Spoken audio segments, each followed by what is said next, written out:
Hello there, today we're going to talk about the top 5 Jedi who might appear in the High Republic. This list consists of Jedi who are not yet confirmed to appear in the High Republic, so Jedi who were confirmed such as Yoda would not appear on this list.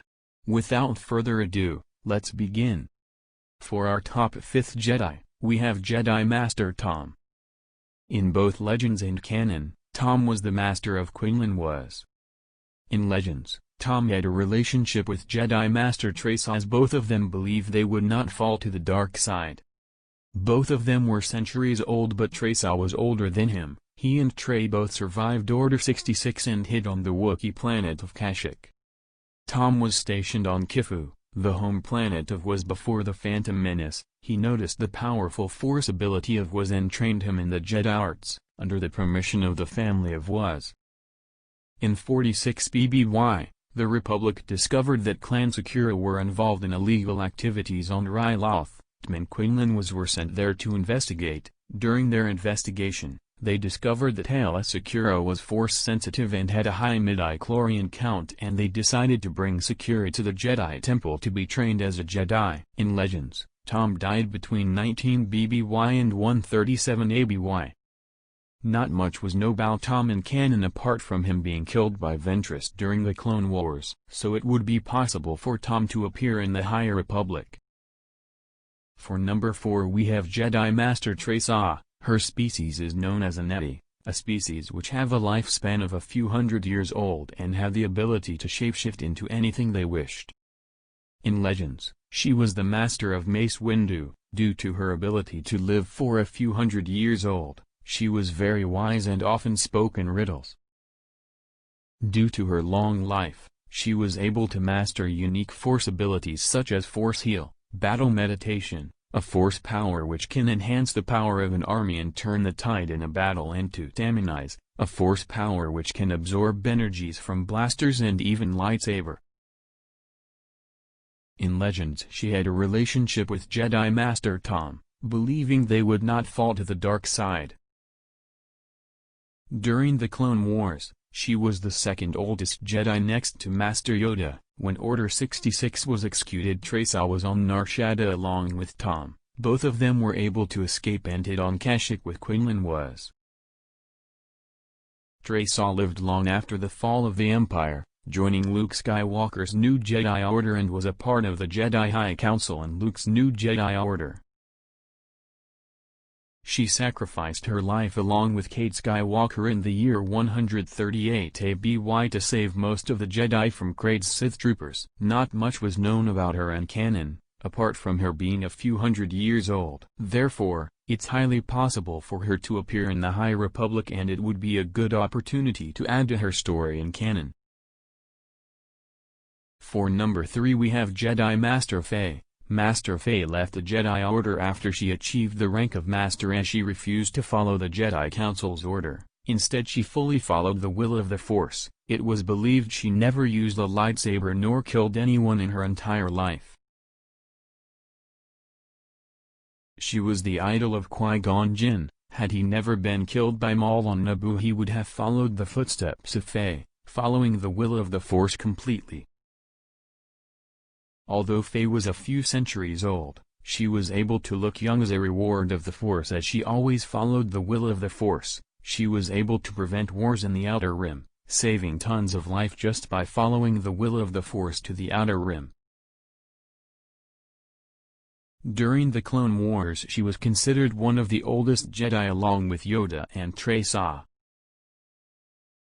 During the early months of the Clone Wars, Faye felt that the Force was guiding her to the volcanic planet Kita. She realized several Jedi, including Obi-Wan, was there to get the antidote to a separatist virus from Ventress and Dirge. She teamed up with Tem to help obtain the antidote. Unfortunately, all the Jedi except Obi-Wan and Faye were killed. Faye soon used the Force to direct a pile of metal scraps at Ventress, injuring her, and soon used the Force to make the assassin unconscious. Obi-Wan soon took the antidote from Ventress. Soon, Dirge attacked, which caused Obi-Wan to fall, gripping onto an edge while causing Faye to lose concentration. This allowed Ventress to wake and stab Faye with both of her lightsaber. Ventress and Dirge both left as their orders were not to kill Obi-Wan. Faye used her remaining strength to help Obi-Wan up and gave her strength to Obi-Wan, as Obi-Wan could not escape with the antidote alive without her strength. Faye died in Obi-Wan's arms after the transfer of her strength. Her death devastated Obi-Wan, but Obi-Wan was comforted by Mace Windu saying that her sacrifice helped save millions of lives, which was what she and the Force have wanted. Not much was known about Faye in canon, but we might see her in the High Republic, teaming up with some Jedi, preventing conflicts. For number 2, we have Yarael, who was about 400 years old during the Phantom Menace and was the master of Oppo Rancisis and Legends, who was confirmed to appear in the High Republic.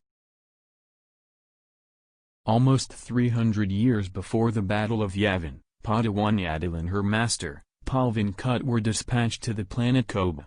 They had been sent to liberate the planet from the Advis's warlord known as Tulak, who held the planet unlawfully in his tyrannical grip.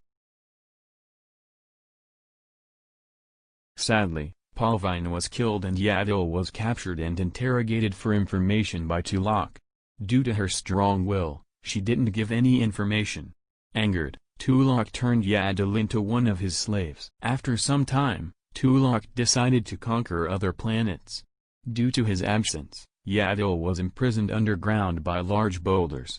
She was fed by the citizens of the planet who she was sent to liberate, who now nicknamed her the Beast and the One Below. She was able to use the Force to stay physically and mentally alive. After a few centuries, a large earthquake occurred which made a hole that allowed Yarael to escape. Although the citizens of the planet treated her harshly, Yarael forgave them and decided to stay and help them to rebuild. She became a hero on the planet.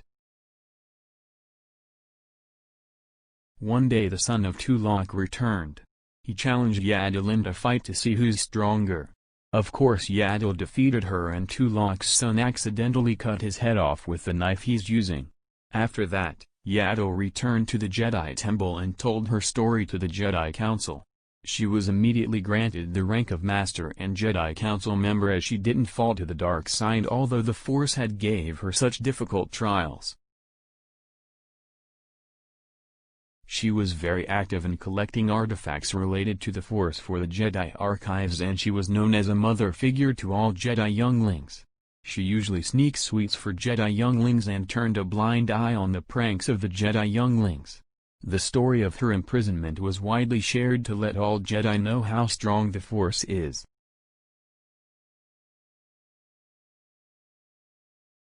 In 26 BBY, Yarael was sent to Mawan along with Obi-Wan Kenobi and his Padawan, Anakin Skywalker. Their mission was to try to restore peace to the lawless planet. However, Yarael sacrificed her life for those of the people of Mawan, by using the Force to absorb a bioweapon released by Granta Omega, which killed her instantly. By doing so, she saved the city of Natan.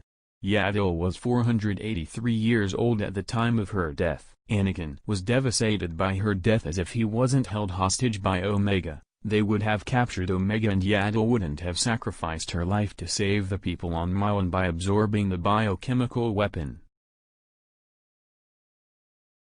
Yarael was the last Jedi Council member to die before the Clone Wars, with her place being filled by Shakti.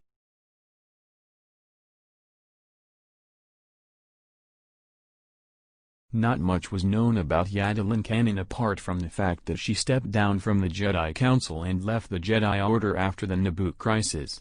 Her place was taken by Shakti.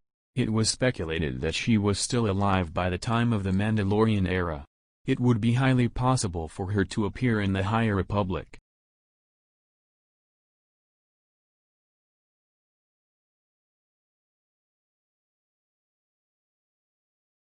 For our top Jedi we have our favorite Keldorian Jedi Master, Plo Koon.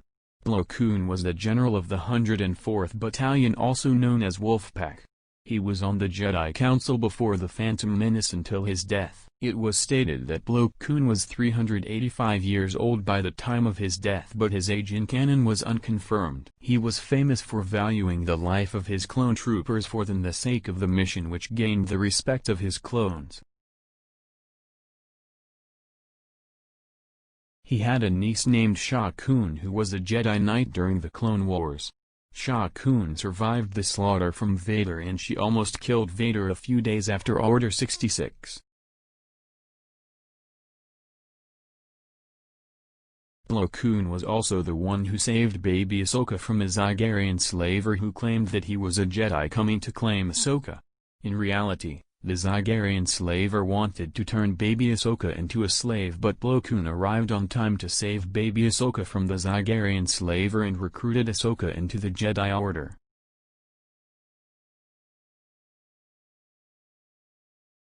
Plo Koon was also one of the greatest Jedi pilot in the Jedi Order along with Saesee and Anakin Skywalker. He also had a unique Force ability known as Force Judgment, a light side version of Force Lightning, which of course is weaker than the dark side Force Lightning that the Sith used.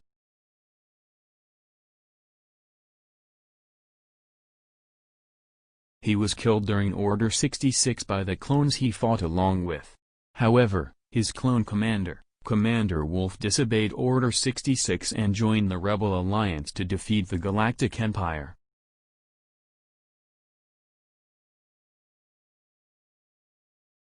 Thanks for watching this video. Please like, subscribe and turn on the notification bell as more videos would be uploaded.